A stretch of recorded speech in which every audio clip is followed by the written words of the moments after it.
Hi friends, welcome back to my YouTube channel math versus math. আজ আমরা class 12-এর নতুন একটা চ্যাপ্টারের অঙ্ক শুরু করব। চ্যাপ্টারের নাম কি? কয়েকটি বিশেষ আকারের অপেক্ষকের সমকল, প্রশ্নমালা 8। তো চলো প্রথমে কিছু বেসিক কনসেপ্ট জানবো, তারপরে আমরা বহু বিকল্পধর্মীর অঙ্ক শুরু করব। তো এই ভিডিওটা যদি তোমাদের ভালো লাগে তো তোমরা অবশ্যই এই চ্যানেলটিকে সাবস্ক্রাইব করতে পারো এবং পরবর্তী ভিডিও নোটিফিকেশান পাওয়ার জন্য অবশ্যই বেল আইকনটিকে প্রেস করে রাখতে পারো। তাছাড়া তোমরা যদি আংশিক সমাকলন কিংবা অনির্দিষ্ট সমকল এই সমস্ত চ্যাপ্টারের অঙ্কগুলো দেখতে চাও, আমার আরেকটা চ্যানেল আছে ম্যাথ ভার্সেস ম্যাথ 2, সেখানে গিয়ে দেখতে পারো। তার লিঙ্ক তুমি ডেসক্রিপশনে পেয়ে যাবে। তাছাড়া তুমি যদি আমাকে ইনস্টাগ্রামে ফলো করতে চাও সেখানেও ফলো করতে পারবে, তারও লিঙ্ক তুমি ডেসক্রিপশনে পেয়ে যাবে। তো চলো আজ নতুন কিছু শেখা যাক। ফার্স্ট অফ অল, সূচনা। এই অধ্যায়ে কয়েকটি বিশেষ আকারের ত্রিকোণমিতিক অপেক্ষকের এবং বিভিন্ন আকারের মূলত ভগ্নাংশের সমকল পদ্ধতি সম্বন্ধে জানব। তাহলে 1 নম্বর দাগে কী আছে? এন ধনাত্মক পূর্ণসংখ্যা হলে integration sine x to the power n, যেটাকে এভাবে লেখা হয় sine x to the power n dx অথবা cos x to the power n dx আকারের সমকল নির্ণয়। তাহলে এক্ষেত্রে কি এনের ভ্যালুর উপর ডিপেন্ড করছে আমাকে কী পুট করতে হবে। তাহলে এনের বিভিন্ন ভ্যালুর ক্ষেত্রে পুটও আমার আলাদা আলাদা হবে। তাহলে 1 নম্বর কন্ডিশন কি? যখন এন ধনাত্মক অযুগ্ম পূর্ণসংখ্যা তখন integration sine x to the power n dx নির্ণয় করতে হলে cos x equal to z বসাতে হয়। যেমন একটা এক্সাম্পল মনে করো এইটা integration sine x to the power 5। তাহলে এক্ষেত্রে আমার এনের ভ্যালু কি? ধনাত্মক অযুগ্ম সংখ্যা, কারণ কি 5 তোমার ধনাত্মক অযুগ্ম। তাহলে এক্ষেত্রে আমরা কি পুট করবো? Cos x equal to z. আর যদি আমাকে দেয় integration cos x to the power n dx নির্ণয় করতে হলে, তাহলে এক্ষেত্রে আমরা কী পুট করবো? যদি এন ধনাত্মক অযুগ্ম হয় তাহলে তখন কী পুট করবো? Sine x equal to z বসাতে হয়। যেমন মনে করো ইন্টিগ্রেশন কস 2x কিউব, কস 2x এর হোল কিউব বললো। তাহলে এক্ষেত্রে আমি কী হবে, কী পুট করবো? আমরা এখানে পুট করতাম sine x equal to z. যদি এখানে কস এক্স থাকতো তাহলে এখানে কস 2x আছে, তাহলে কী লিখবো? Sine 2x equal to z. ঠিক আছে। 2 নম্বর কন্ডিশন, যখন এন সমান ধনাত্মক যুগ্ম পূর্ণ সংখ্যা তখন sine x to the power n dx কিংবা cos x to the power n dx নির্ণয় করতে হলে সমকল বা ইন্টিগ্র্যান্ডকে কী করছে, মানে এই জিনিসটাকে sine x to the power n অথবা cos x to the power এনকে গুণিতক কোণের অপেক্ষক রূপে প্রকাশ করে সমকল করতে হয়। একটা এক্সাম্পল দেখলে তোমরা বুঝতে পারবে। তোমাকে দিয়েছে sine x to the power 4 dx, তাহলে এটাকে এভাবে তো লেখে, সাইন টু দি পাওয়ার 4 এক্সটাকে এভাবে তো লেখে। তাহলে এক্ষেত্রে আমরা কী করবো? এটাকে কী করবো? গুণিতক কোণে ভাঙবো। তাহলে আমরা কী জানি 2 সাইন স্কোয়ার থিটা মানে কী হয়? 1 মাইনাস কস টু থিটা। এটা তো গুণিতক কোণের ফর্মুলা। তাহলে এটাকে আমাকে এভাবে ভাঙতে হবে। তাহলে কী করবো? এ স্কোয়ারের ফর্মুলায় যাবো। তাহলে 2 সাইন স্কোয়ার থিটা, তাহলে কি এখানে মাথায় 4 আছে মানে কি এখানেও একটা 4 গুণ করতে হবে। এটা আমাদের শর্টকাট বুঝে যাও। এর মাথায় 4 আছে তার মানে এখানেও একটা 4 গুণ করতে হবে। তাহলে এখানে একটা 4 গুণ করলাম। তাহলে 4 গুণ করেছি, এটা তো এক্সট্রা এনেছি ব্যালেন্স করার জন্য, প্রথমে একটা 1/4 গুণ করে দিলাম। ঠিক আছে।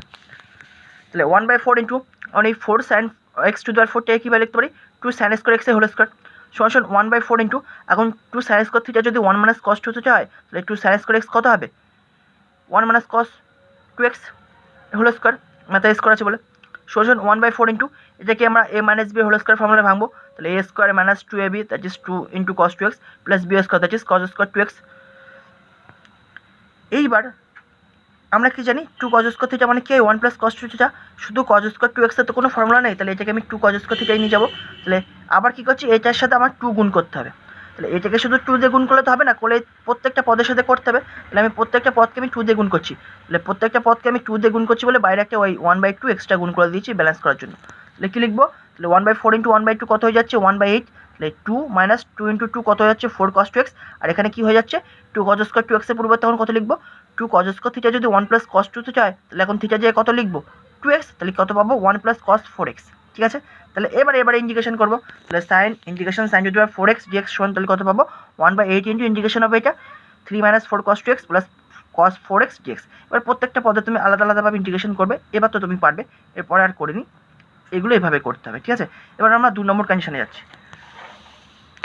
যদি এম ও এন ধনাত্মক পূর্ণ সংখ্যা হলে integration sine to the power mx into cos to the power nx dx আকারের সমকল নির্ণয় করতে হবে। তো চলো, তাহলে integration sine to the power mx into cos to the power nx dx আকারের সমকল নির্ণয় করতে হলে তাহলে এম আর এন এর ভ্যালুর উপর ডিপেন্ড করছে আমাকে কী পুট করতে হবে। ফার্স্ট অফ অল আমাদের কী মনে করছি? এম আর এন উভয়ই অযুগ্ম। তখন তাহলে আমাকে কী বসাতে হবে? Sine x equal to z বা cos x equal to z, যে কোনো একটা খুশি তুমি বসাতে পারো। তাহলে একটা এক্সাম্পল দেখো, integration sine cube x into cos cube x dx. তাহলে এটার ক্ষেত্রে আমি কী পুট করতে পারি? সাইন এক্স ইকুয়াল টু জেডও পুট করতে পারো বা cos x equal to z put করতে পারো, কারণ কি এম আর এন তোমার উভয়ই কি? অযুগ্ম, কারণ কি 3 তো তোমার অযুগ্ম। এবার সেকেন্ড কন্ডিশনে আসছি। এবার কি বলছে? এম এর ভ্যালু তোমার যুগ্ম, দ্যাট ইজ সাইনের পাওয়ার যেটা থাকবে সেটা যুগ্ম, বাট কজের পাওয়ার যেটা থাকবে সেটা অযুগ্ম। তাহলে এক্ষেত্রে কী পুট করবো, sine x equal to z. একটা এক্সাম্পল দেখো, sine to the power 4x into cos cube x dx. তাহলে এক্ষেত্রে দেখো সাইনের পাওয়ার কি 4, তাহলে যুগ্ম, আর কজের পাওয়ার কি 3, দ্যাট ইজ অযুগ্ম। তাহলে এক্ষেত্রে আমরা কী পুট করবো, sine x equal to z. এবার 3 নম্বর কন্ডিশন আসছে, that is m equal to অযুগ্ম আর এন ইকুয়াল টু যুগ্ম, দ্যাট ইজ সাইনের পাওয়ার যেটা থাকবে সেটা অযুগ্ম আর কজের পাওয়ার যেটা থাকবে সেটা যুগ্ম। তাহলে সেক্ষেত্রে কি পুট করবো, cos x equal to z. একটা এক্সাম্পল মনে করো, sine to the power 5x into cos square x dx. তাহলে 5টা কি তোমার অযুগ্ম, তাহলে সাইনের পাওয়ার অযুগ্ম, আর কজ স্কোয়ার 2 কি যুগ্ম, দ্যাট ইজ কজের পাওয়ার তাহলে যুগ্ম, দ্যাট ইজ এন যুগ্ম। তাহলে এক্ষেত্রে আমরা কি পুট করেছি, cos x equal to z. তার মানে কি এটাকে আমরা সলভ করতে গেলে আমাকে cos x equal to z put করতে হবে। এবার 4 নম্বর কন্ডিশন এসো, এম ও এন উভয়ই যুগ্ম পূর্ণ সংখ্যা হলে sine to the power m x into cos to the power n এক্সকে গুণিতক কোণের অপেক্ষক রূপে প্রকাশ করে সমাকলন করতে হয়। তাহলে কী বলেছে, উভয়ই যুগ্ম পূর্ণ সংখ্যা। তাহলে এক্সাম্পল দেখো, integration sine to the power 4x into cos square x dx. তাহলে কি 4ও তোমার যুগ্ম, 2ও তোমার যুগ্ম, দ্যাট ইজ এমও যুগ্ম এনও যুগ্ম। তাহলে নির্ণয় করতে হলে আমাকে কী করতে হবে, sine to the power 4x into cos square এক্সকে গুণিতক কোণের অপেক্ষক রূপে প্রকাশ করতে হবে। তো এই সম্বন্ধে আমরা যখন আমরা অনুশীলনে অঙ্ক করবো তখন ডিটেলস আলোচনা করবো, এখন জাস্ট বেসিক কনসেপ্টটা নিয়ে রাখো। এবার 5 নম্বর পয়েন্টে যাচ্ছে, কী বলছে, যদি এম ও এন যে কোনো বাস্তব সংখ্যা অ্যান্ড এম প্লাস এন একটি ঋণাত্মক যুগ্ম সংখ্যা, নট ধনাত্মক, ঋণাত্মক, আমি কালো কালো দিয়ে আন্ডারলাইন করেছি, হয় তবে tan x equal to z প্রতিস্থাপন দ্বারা integration sine to the power m x into cos to the power n x dx আকারের সমকল নির্ণয় করা যায়। তাহলে একটা এক্সাম্পল লক্ষ্য করো, ধরো তোমাকে দিল integration cos x to the power 4x into cos square x dx. তাহলে আমরা জানি কি সাইনের ফর্মে, সাইন আর কজের ফর্মে নিয়ে যাবো। তাহলে কস এক্সটাকে আমি কী করবো, সাইনের ফর্মে নিয়ে যাবো কস এক্সটাকে। তাহলে কস এক্সটাকে যদি আমি সাইনের ফর্মে নিয়ে যাই তাহলে কি লিখতে পারি, কস এক্স টু দি পাওয়ার 4xটাকে কি লিখতে পারি, 1/sin to the power 4x into cos square x dx. তাহলে 1/sin টু দি পাওয়ার 4xটাকে লিখতে পারি, তো sign to the power -4x, -4 পাওয়ারে -4 উঠে যাবে, কারণ কি আমরা সবাই জানি এই পাওয়ারটা উপরে উঠে গেলে কী হয়ে যাবে, যদি 1/something থাকলে পাওয়ার উঠে গেলে কী হয়, মাইনাস হয়ে যায় পাওয়ারটা। তাহলে integration sine to the power -4x লিখতে পারি into cos square x dx. তাহলে এক্ষেত্রে এম এর জায়গায় কত আছে, -4, আর এন এর জায়গায় কত আছে 2। তাহলে যোগ করলে কত পাচ্ছি, এম প্লাস এন সমান -4 + 2, দ্যাট ইজ -2। -2 তোমার কি একটা ঋণাত্মক যুগ্ম সংখ্যা না, 2 তো তোমার যুগ্ম সংখ্যা, আর এর আগে নেগেটিভ সাইন আছে বলে ঋণাত্মক যুগ্ম সংখ্যা। তাহলে এটা সলভ করতে গেলে আমাকে কী করতে হবে, tan x equal to z put করতে হবে। তো আমরা যখন অঙ্ক করবো তখন আমরা জানবো, ঠিক আছে, ডিটেলস আরও জানবো। এবার নেক্সট কন্ডিশনে আসছি, কী বলছে, এন পূর্ণ সংখ্যা হলে integration tan to the power n x dx অথবা integration cot to the power n x dx আকারের সমকলন নির্ণয়। তাহলে কি একটা প্র্যাকটিক্যাল এক্সাম্পল দেখো, ধরো তোমাকে দিল কি integration tan to the power 5x dx, এর ভ্যালু তোমাকে বার করতে বলেছে।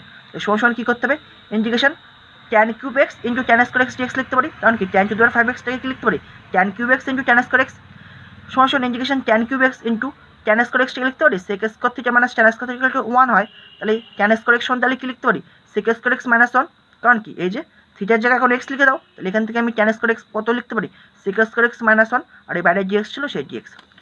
এবার আমি কী করছি, ট্যান কিউব এক্স এর সাথে গুণ করে দিচ্ছি, তাহলে integration tan cube x into sec square x dx minus integration tan cube x dx. এবার দেখো, এবার এটা তো আমরা ভ্যালু পেয়ে যাবো, tan x equal to z put করলে সেক স্কোয়ার এক্স ডিএক্স পেয়ে যাবো, তারপরে ওকে যদি এক্সের সাপেক্ষে অবকলন করি তো এইটার ভ্যালু আমরা পেয়ে যাবো। তাহলে এটাকে আবার কি করবো, এইটাকে আবার দুটো ভাগে ভাগ করে দেবো। তাহলে এবার কি আমি এই ইন্টিগ্রেশন ট্যান কিউব এক্সটাকে ভাঙছি, তাহলে সবসময় মনে রাখতে হবে আমাকে ট্যান স্কোয়ার এক্স একটা আনতেই হবে। তাহলে ট্যান কিউব এক্সটাকে তাহলে আমি ট্যান স্কোয়ার এক্স একটা আনতে চাই, তাহলে কীভাবে ভাঙতে হবে, integration tan x into tan square x, আর এই ডিএক্স ছিল সেই ডিএক্স। তাহলে সমান ইন্টিগ্রেশন ট্যান এক্স ইন্টু এই ট্যান স্কোয়ার এক্সটাকে আবার কি লিখবো, সেক স্কোয়ার এক্স -1, বাইরে ডিএক্স ছিল সেই ডিএক্স। তাহলে আবার এই ট্যান এক্সটা গুণ করে দাও, তাহলে কী পাবো, integration tan x into sec square x dx minus integration tan x dx. তাহলে এবার এক্ষেত্রেও তাহলে আমি tan x equal to z put করলে সেক স্কোয়ার, তারপরে যদি তাকে আমি এক্সের সাপেক্ষে অবকলন করি তাহলে সেক স্কোয়ার এক্স ডিএক্স চলে আসবে, দ্যাট ইজ এই পার্টটারও আমার ইন্টিগ্রেশন হয়ে যাবে। আর ইন্টিগ্রেশন ট্যান এক্স ডিএক্স তো আমরা জানি লগ মড সেক এক্স, তাহলে তার ভ্যালু আমরা পেয়ে যাবো। তো চলো এবার দেখা যাক, তাহলে কী পেলাম, তাহলে let tan x equal to z. তাহলে এবার একে যদি আমি কী করি, এক্সের সাপেক্ষে অবকলন করি তাহলে কী পাবো, d dx of tan x equal to d dx of z, that is tan এক্সকে যদি এক্সের সাপেক্ষে অবকলন করো তাহলে কত পাবো, sec square x equal to dz/dx। এবার কোনো গুণ করে দাও, dz সমান তাহলে কত পাবো, সেক স্কোয়ার এক্স ডিএক্স। এবার অঙ্কে চলে এসো, তাহলে অঙ্ক তোমার কী ছিল, integration tan to the power 5x dx. তাহলে এটাকে আমরা কীভাবে পেয়েছি, একটা পেয়েছি integration tan cube x into sec square x dx minus integration tan cube x, এই যে তাহলে সমান integration tan cube x into sec square x dx minus, এবার এই ইন্টিগ্রেশন ট্যান কিউব এক্স সমান কত পেয়েছি, এই যে দেখছো ইন্টিগ্রেশন ট্যান কিউব এক্স মানে কত পেয়েছি, এই যে তাই লিখে দিচ্ছি। থার্ড ব্র্যাকেটের মধ্যে integration tan x into sec square x dx minus integration tan x dx। ঠিক আছে, তাহলে সমান integration tan to the power 5x dx সমান তাহলে কত পাচ্ছি? Integration tan cube x into sec square x dx, এবার মাইনাস খাই দাও, minus integration tan x into sec square x dx আর মাইনাস মাইনাসে plus integration tan x dx। এবার মনে আছে আমি tan x equal to z put করেছিলাম, তারপরে পুট করার পরে এই যে ডিজেড সমান কত পেয়েছি sec স্কোয়ার ডিএক্স, তাহলে ইন্টিগ্রেশন এটা z cube into sec square dx মানে dz minus integration tan x মানে জেড পুট করেছিলাম sec স্কোয়ার ডিএক্স কত হবে dz plus integration tan x dx। তাহলে এর ভ্যালু কত পাবো? Z to the power 4/4 minus z square by 2 plus এর ভ্যালু কত log mod sec x plus c, এবার লাস্টে যেটা জায়গায় কত লিখে দেবো tan x that is 1/4 into z to the power 4 তাহলে কত হবে tan to the power 4x minus half into z square তাহলে কত হবে tan square x plus log mod sec x plus c. তো এটা হবে এই অঙ্কের অ্যান্সার। এবার যদি কটের ফর্মে দেয় এটাকে, এখানেও সেম জিনিস করবো, কটের ফর্মে দিলে কি something into cot square x লিখবো। তাহলে integration cot to the power 6x ডিএক্সকে যদি something into cot square x লিখতে চাই, তাহলে কট স্কোয়ার এক্সের সাথে কত গুণ করলে কট টু দি পাওয়ার 6x হয়? কট টু দি পাওয়ার 4x, তাই করেছি integration cot to the power 4x into cot square x dx. সবসময় মনে রাখতে হবে আমাকে into cot square x dx আনতে হবে বা কট স্কোয়ার এক্স আনতে হবে একটা, যদি কটের ফর্মে দেয়, আর যদি ট্যানের ফর্মে দেয় ইন্টু ট্যান স্কোয়ার এক্স আনতে হবে। ঠিক আছে, তাহলে কেন এভাবে আনবো? কারণ আমরা কি জানি cos square theta minus cot square theta equal to 1, তাহলে কি হয় cot স্কোয়ার থিটা সমান কি লিখতে পারি cos স্কোয়ার থিটা মাইনাস 1, তাহলে cot স্কোয়ার x সমান তাহলে কি লিখতে পারি cos স্কোয়ার x মাইনাস 1, তাই এই cot স্কোয়ার x এর পরিবর্তে এটা আমি লিখে দিলাম। তাহলে এবার গুণ করে দাও, তাহলে integration cot to the power 4x into cos square x minus integration cot to the power 4x dx। তাহলে কি যখন এটার জন্য আমি ইন্টিগ্রেশন করি তাহলে আমি কি পুট করবো cot x equal to z, তাহলে তারপর যদি তাকে আমি x এর সাপেক্ষে অবকলন করি তাহলে এই cos স্কোয়ার x dx চলে আসবে, সেই জন্য আমাকে এই ফর্মে নিয়ে আসতে হচ্ছে। তাহলে এটাকে আবার কি করবো cot to the power 4x A cot to the power 4x dx চলে আসছে, তো তাহলে এটাকে আবার কি করবো ইন্টু cot স্কোয়ার x আনবো, cot to the power 4x কে আবার ইন্টু cot স্কোয়ার x এর ফর্ম আনতে চাই, তাহলে cot স্কোয়ার x এর সাথে কত গুণ করলে cot to the power 4x হয়, আবার cot স্কোয়ার x এ গুণ করতে হবে, তাই লিখেছি integration cot square x into cot square x dx। তাহলে সমান integration cot to the power 4x into cos square x dx minus integration cot square x into, তাহলে এখানে আবার সেম জিনিস এই cot স্কোয়ার x কি লিখবো এই ফর্মে নিয়ে যাবো that is cos square x minus 1 dx। তাহলে সমান integration cot to the power 4x into cos square x dx minus integration cot square x into cos square x dx আর এই মাইনাস মাইনাসে plus integration cot square x, right. সমান integration cot to the power 4x into cos square x dx minus integration cot square x into cos square x dx, আবার এই cot square x টাকে কি হিসেবে ভাঙবো cos square x minus 1 dx। ঠিক আছে, তাহলে সমান integration cot to the power 4x into cos square x dx minus integration cot square x into cos square x dx plus integration আলাদা আলাদা করে দাও cos square x dx minus integration dx। এবার আমি কি পুট করবো এই পর্যন্ত, এখান থেকে শুরু করে এই পর্যন্ত আমি কি পুট করছি, আচ্ছা এই পর্যন্ত না, মনে করো এই পর্যন্ত, কারণ কি integration cos square x dx মানে কত হয় মাইনাস cot x হয়ে যায়, ওটার কোনো চিন্তা নেই, তবু মনে করো এই পর্যন্ত। ঠিক আছে, তাহলে cot x সমান কি পুট করছি জেড, তাহলে এবারে একে আমি কি করছি x এর সাপেক্ষে অবকলন করছি, তাহলে differentiate 1 with respect to x, তাহলে কি পাবো d/dx of cot x equal two d/dx of z, তাহলে এটার ভ্যালু কত হয় minus cos square x equal to dz/dx। এবার কোনো কোনো গুণ করে দাও, তাহলে cos স্কোয়ার x dx সমান তাহলে কত লিখতে পারি মাইনাস dz। এবার অঙ্কে চলো, তাহলে ইন্টিগ্রেশন তাহলে cot to the power 4x তাহলে কি লিখবো z to the power 4 into cos square x dx কত minus dz minus integration cot square x কত লিখবো z স্কোয়ার আর cos স্কোয়ার x dx কত মাইনাস dz প্লাস আবার এই cos স্কোয়ার x dx সমান কত পেয়েছি মাইনাস dz, তাই লিখেছি মাইনাস dz আর ইন্টিগ্রেশন dx সমান কত হয় মাইনাস x প্লাস c। তাহলে সমান এই মাইনাসটাকে বাইরে বের করে দাও, তাহলে integration z to the power 4 dz, এই মাইনাসটাকে বাইরে বের করে দিলে কি হবে মাইনাস মাইনাসে plus integration z square dz, এই মাইনাসটাকে প্লাসের সাথে বাইরে বের করে দিলে minus integration dz minus x plus c। তাহলে ওভারঅল কত পাচ্ছি minus z to the power 5/5 plus z cube by 3 minus z minus x plus c। এবার যেটা জায়গায় কত লিখে দেবো cot x, তাহলে minus 1/5 into z to the power 5 মানে কি cot to the power 5x plus 1/3 into z cube মানে কি cot to the power 3x বা cot cube x minus z মানে কি minus cot x minus x plus c। তো এইটা হবে এই অঙ্কের অ্যান্সার। তো নেক্সট পয়েন্ট, n ধনাত্মক পূর্ণ সংখ্যা হলে integration sec two the power nx dx অথবা integration cos x two the power nx dx আকারে সমকলন নির্ণয় করা। এর আগে করলাম কি tan আর cot এর করেছি, এবার আমরা করছি sec আর cos এর। তাহলে যখন n ইকুয়াল টু ধনাত্মক যুগ্ম সংখ্যা হবে তখন sec two the power nx K tan x এর এবং cos x two the power nx K cot x এর অপেক্ষক রূপে প্রকাশ করে সমকলন করতে হবে। ডিটেলস আমরা যখন অঙ্ক করব তখন জানবো। আর যখন n ধনাত্মক অযুগ্ম সংখ্যা হবে তখন আংশিক সমকলন করে integration sec two the power nx dx অথবা integration cos x two the power nx dx আকারে সমকলন নির্ণয় করা হয়। ঠিক আছে, যখন অঙ্ক করবো প্রথমে তোমরা দেখতে পাবে বহু বিকল্প ধর্মীতে অনেক অঙ্ক করে দেখিয়েছি আমি। নেক্সট পার্ট বা নেক্সট পয়েন্টে কী বলছে, integration dx by a cos x plus b sine x plus c আকারে সমকল নির্ণয়। তাহলে কী করছি, তাহলে integration dx by a cos x plus b sine x plus c, তাহলে সমান integration dx by a cos এক্সটাকে লিখতে পারি কজ 2 × x/2, এক্সটাকে লিখতে পারি 2 × x/2 প্লাস বি সাইন এক্সটাকে লিখতে পারি 2 × x/2 প্লাস সি ইন্টু 1, সিটাকে লিখতে পারি সি ইন্টু 1। এবার cos 2 থিটা মানে কি হয় cos square theta minus sin square theta, আর sin 2 থিটা মানে কি হয় 2 sin theta into cos theta. তাহলে এখানে থিটার পরিবর্তে কত আছে x/2, তাহলে আমরা এখান থেকে কি লিখতে পারি সমান integration dx by a into তাহলে cos স্কয়ার থিটা মানে sin square theta cos 2 theta মানে তাহলে cos 2 ইন্টু থিটার পরিবর্তে কত আছে x/2, তাহলে কত লিখবো cos স্কয়ার x/2 মানে sin square x/2 plus b into sin 2 theta মানে কি হয় 2 sin theta into cos theta, তাহলে এখানে থিটার পরিবর্তে কত আছে x/2, তাহলে কত লিখবো b into 2 sin x/2 into cos x/2 plus c into 1 এর পরিবর্তে লিখতে পারি cos square x/2 plus sin square x/2 লিখতে পারি। এবার আমি কী করছি, প্রত্যেকটা পদকে নিচে আমি sec স্কয়ার x/2 গুণ করছি, তাহলে ব্যালেন্স করার জন্য উপরেও আমি একটা sec স্কয়ার x/2 গুণ করে দেবো, তাহলে গুণ করে দাও, তাহলে উপরে কী পাচ্ছি integration sec square x/2 dx, আর নিচে দেখো a ইন্টু এর সাথে যদি sec স্কয়ার x/2 গুণ করো তাহলে কত হয়ে যাবে 1 মাইনাস sin স্কয়ার x/2 এর সাথে যদি sec স্কয়ার x/2 গুণ করো তাহলে কত পাবো tan স্কয়ার x/2 প্লাস এই 2b ইন্টু এর সাথে যদি আমি sin x/2 into cos x/2 এর সাথে যদি sec স্কয়ার x/2 গুণ করি তাহলে কী হবে tan x/2 plus c into একরকমভাবে এখানেও যদি আমি sec স্কয়ার x/2 গুণ করি তাহলে এটা তো 1 হয়ে যাবে প্লাস এটা কত হয়ে যাবে tan স্কয়ার x/2, কারণ কি এখানে কি অপারেশন করেছি লব আর হরকে sec স্কয়ার x/2 গুণ করেছি, ঠিক আছে। এবার আমরা কি করব tan x = z পুট করে দাও, তাহলে তারপরে যদি তাকে আমি x এর সাপেক্ষে অবকলন করি তাহলে ওপরে জিনিসটা চলে আসবে, তাই লিখছি নাও tan x/2 = z বসালে সমকলটিকে আমাদের জানা আদর্শ সমকলের আকারে পরিণত করা যাবে। যদি c = 0 হয়ে যায় তার মানে কি শুধু dx by a cos x plus b sin x এই ফর্মে থাকে, তাহলে তখন কি হয় তবে a cos x plus b sin x রাশিকে r cos x plus alpha বা r sin x plus alpha আকারে প্রকাশ করে এবং ইন্টিগ্রেশন sec x dx অথবা ইন্টিগ্রেশন cos x dx সমকলের সাহায্যে integration dx by a cos x plus b sin x আকারের সমকল নির্ণয় করা যায়। তো এই সম্বন্ধে আমরা যখন অঙ্ক করব তখন জানবো, ঠিক আছে।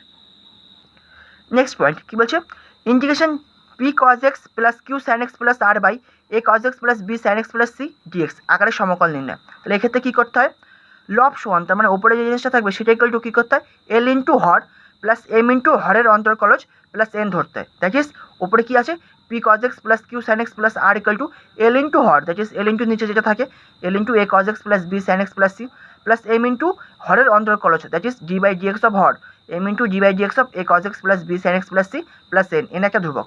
এবার এক্ষেত্রে কী করবো আমরা উভয় পক্ষে, এবার এটা একটা অভেদ তো মিডল ইকুয়াল সাইন, তাহলে এই অভেদের উভয় পক্ষে sin x cos x আর সহগ যেগুলো আছে সেগুলো তুলনা করে নেবো। এই পাশেও sin x আছে এই পাশেও sin x থাকবে, এই পাশেও cos x আছে এই পাশেও cos x পাবো, তাহলে কি উভয় দিকে আমি সহগগুলো তুলনা করে আমি sin x আর cos x এর সহগ পেয়ে যাব এবং ধ্রুবক পদ তুলনা করে আমরা l m n এর মানগুলো পেয়ে যাব। তাই বলছি এই অভেদের উভয় পক্ষে sin x ও cos x এর সহগ এবং ধ্রুবক পদের মান সমান করে l m ও n এর মান নির্ণয় করা যায়। যখন করবো তোমরা অবশ্যই বুঝতে পারবে, তবু একবার এখানে বেসিক কনসেপ্টটা নিয়ে নাও। তাহলে এইটার ভ্যালু এখন কি লিখবো ইন্টিগ্রেশন, তাহলে এখন এই যে p cos x plus q sin x plus r এর পরিবর্তে এখন এইটা লিখবো, তাই লিখে দিয়েছি l into a cos x plus b sin x plus c plus m into d by dx of a cos x plus b sin x plus c plus n, আর নিচে যেটা ছিল এটা আর dx ছিল সেই dx। এবার আমি প্রত্যেকটা পদের আমি আলাদা আলাদাভাবে ইন্টিগ্রেশন করছি, তাহলে integration l into a cos x plus b sin x plus c by a cos x plus b sin x plus c dx ছিল সেই dx plus integration m into d by dx of a cos x plus b sin x plus c dx by a cos x plus b sin x plus c plus নিচে n dx ইন্টিগ্রেশনের মধ্যে আলাদা আলাদাভাবে করছি তো integration n dx by a cos x plus b sin x plus c, তাহলে সমান সমান l ইন্টু l কনস্ট্যান্ট বলে বাইরে বের করে দিচ্ছি ইন্টিগ্রেশন এটা কেটে যাচ্ছে তাহলে শুধু dx plus m into integration m constant বলে বাইরে বের করে দিচ্ছি এই dx আর dx কেটে যাচ্ছে তাহলে কী পড়ে থাকছে d of a cos x plus b sin x plus c by a cos x plus b sin x plus c plus n into integration n constant বলে বাইরে বের করে দিচ্ছি integration dx by a cos x plus b sin x plus c, ঠিক আছে। তাহলে সমান সমান l ইন্টু এটার ভ্যালু কত x প্লাস m ইন্টু এর উপরে থাকলে কী হয় লগ অফ নিচেরটা log mod a cos x plus b sin x plus c plus n এটাকে মনে করো i, তাহলে i সমান কি integration dx by a cos x plus b sin x plus c। এবার এর ইন্টিগ্রেশন তো একটু আগে আমরা জানলাম কীভাবে করতে হয়, এর মান আগের পদ্ধতি অনুযায়ী বের করা যায়, ঠিক আছে। একটু আগে আমি বললাম কীভাবে করা যায়। নেক্সট পয়েন্ট কী বলছে integration px plus q dx by ax plus b into lx plus m আকারে সমকল নির্ণয়। তাহলে এক্ষেত্রে কী ধরতে হয় px plus q by x plus b into lx plus m equal to কী ধরতে হবে a by ax plus b plus b by lx plus m। তাহলে এবার কোনখানে গুণ করে দাও, তাহলে পি এক্স প্লাস কিউ সমান কি লিখতে পারি এ ইন্টু, তাহলে এইটা যখন এর সাথে গুণ করবো এইটা কেটে যাবে, দ্যাট ইজ পড়ে থাকবে a into l x plus m plus b into, এইটার সাথে যখন এই জিনিসটা গুণ করবো তাহলে এইটা কেটে যাবে, তাহলে কি পড়ে থাকবে b into x plus b. তাহলে এবার উভয় দিকে আমি তুলনা করে ক্যাপিটাল এ আর স্মল বি এর ক্যাপিটাল বি এর ভ্যালু আমি বার করে নেবো, কারণ কি এই দুটো তো আমি এক্সট্রা এনেছি, এই দুটোর ভ্যালু আমাকে বার করতে হবে। তারপরে আমরা কীভাবে করবো যখন অঙ্ক করবো তোমরা বুঝতে পারবে। নেক্সট পয়েন্ট কি বলছে, integration p x square plus q x plus r by x plus b এর whole square into l x plus m dx আকারে সমকল নির্ণয়। তাহলে এক্ষেত্রে কী ধরবো, তাহলে এটা ইকুয়াল টু কী ধরবো capital A by x plus b plus capital B by x plus b whole square plus capital C by l x plus m. এবার আমি উভয় দিকে তুলনা করে এ বি সি এর ভ্যালু বার করে নেবো।